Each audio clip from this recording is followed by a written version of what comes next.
Hello guys, welcome to my channel Physics Classes by Kankana Kolita. Aji ami porhibole ulwa topic to hoise uniform motion and non-uniform motion. So start koro.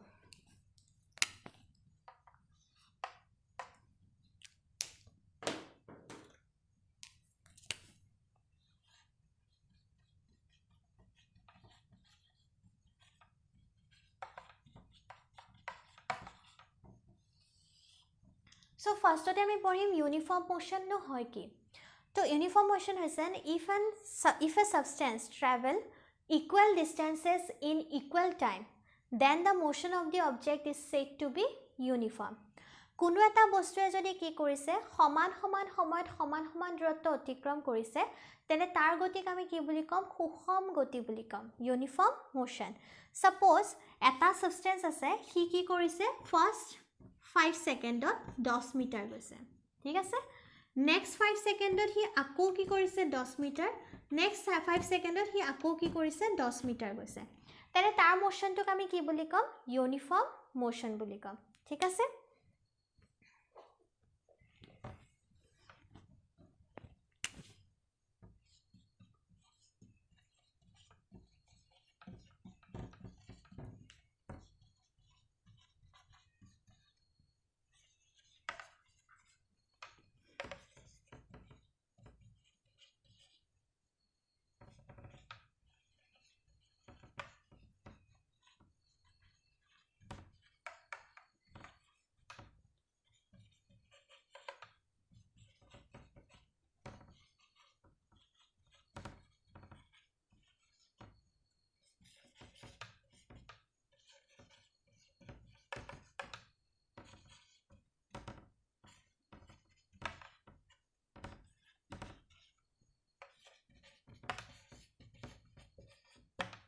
So if an object travels equal distances in equal intervals of time, then the motion of the object is said to be uniform. Our uniform motion আমি কেটামান বস্তু মনত ৰাখিব লাগিব যে velocity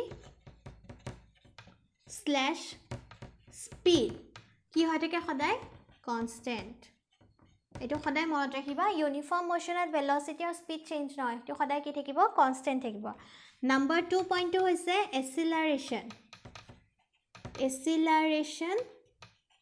uniform motion সদায় কি হ'ব acceleration is 0 acceleration আমাৰ 0 হৈ যাব so এটো হৈছে uniform motion next আমি পঢ়িম non uniform motion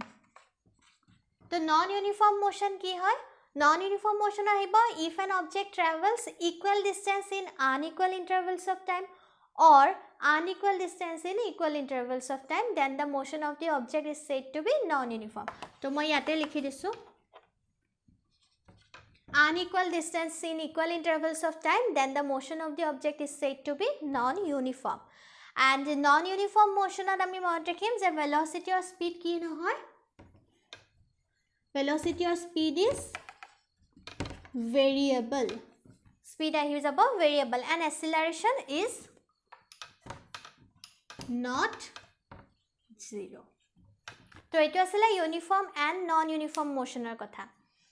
এতিয়া নেক্সট আহিব ডিসটেন্স টাইম গ্ৰাফ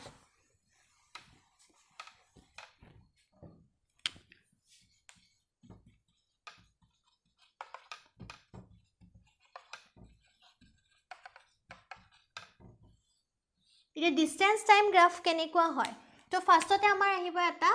স্টেশনাৰী অবজেক্ট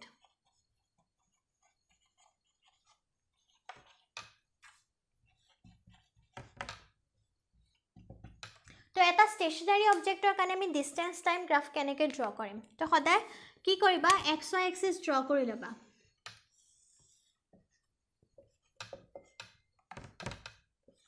তো xy এক্সিসত আমি কি কৰিম x এক্সিসত আমি টাইম লম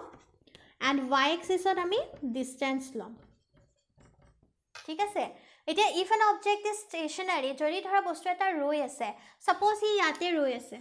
ঠিক আছে তো ৰৈ থাকিলে তাৰটো কি নহয় পজিশন চেঞ্জ নহয় কাৰণ হি কি হৈছে ৰৈ আছে বাট টাইম কাৰোবাৰ কাৰণে ৰখে জানো টাইম কাৰো কাৰণে নৰখে গতিকে টাইম কি হ'ব গৈ থাকিব বাট বস্তুটোৰ ডিসটেন্স কি নহয় কোনো ধৰণৰ চেঞ্জ নহয় তো সদায় মনত ৰাখিবা এটা স্টেশনাৰী অবজেক্টৰ কাৰণে ডিসটেন্স টাইম গ্ৰাফটো কি হয় a line parallel to the time axis হৈ যায় ঠিক আছে নেক্সট আমি লিখিম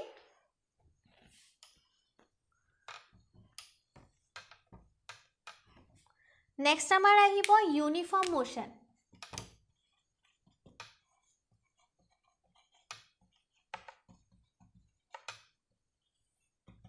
ইউনিফৰ্ম মোশনত কেনেকুৱা ধৰণৰ হয় সো ইউনিফৰ্ম মোশনত আমি কি জানো যে সমান সময়ত কি কৰে সমান ডিসটেন্স ট্ৰেভেল কৰে সো ইউনিফৰ্ম মোশনত কি হৈ যায় ডিসটেন্স আৰু time distance and time directly proportional হয় টাইম বঢ়াৰ লগে লগে ডিসটেন্সটো বাঢ়ে আৰু যেহেতু ডাইৰেক্টলি প্ৰপৰ্শনাল হয় গতিকে তাৰ গ্ৰাফডাল কি হৈ যাব এডাল স্ট্ৰেট লাইন হৈ যায় এনেকুৱা ধৰণৰ ঠিক আছে মনত ৰাখিবা ইউনিফৰ্ম মোশনৰ গ্ৰাফডাল কি হ'ব ডিসটেন্স টাইম গ্ৰাফডাল and the graph of an object in uniform motion will be a straight line ঠিক আছে next আহিব আমাৰ non uniform motion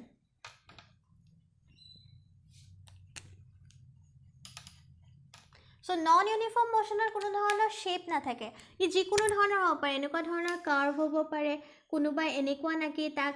এনেকুৱা ধৰণেও আঁকিব পাৰা যিকোনো ধৰণৰ হ'ব পাৰে তাৰ গতিকে ইয়াৰ কোনো ধৰণৰ শেপ নাথাকে এনেকুৱাডাল ড্ৰ কৰি দিছো সো এইখিনি আছিল ডিসটেন্স টাইম গ্ৰাফ আমি নেক্সট সেশনত পঢ়িম যে ডিসটেন্স টাইম গ্ৰাফৰ পৰা আমি কি দৰে velocity calculate কৰিব পাৰো আৰু ডিসটেন্স টাইম গ্ৰাফৰ পৰা আমি কি দৰে কোনো এটা বস্তুৱে কিমান সময়ত কিমান ডিসটেন্স ট্ৰেভেল কৰে হেতু ক্যালকুলেট কৰিব পাৰো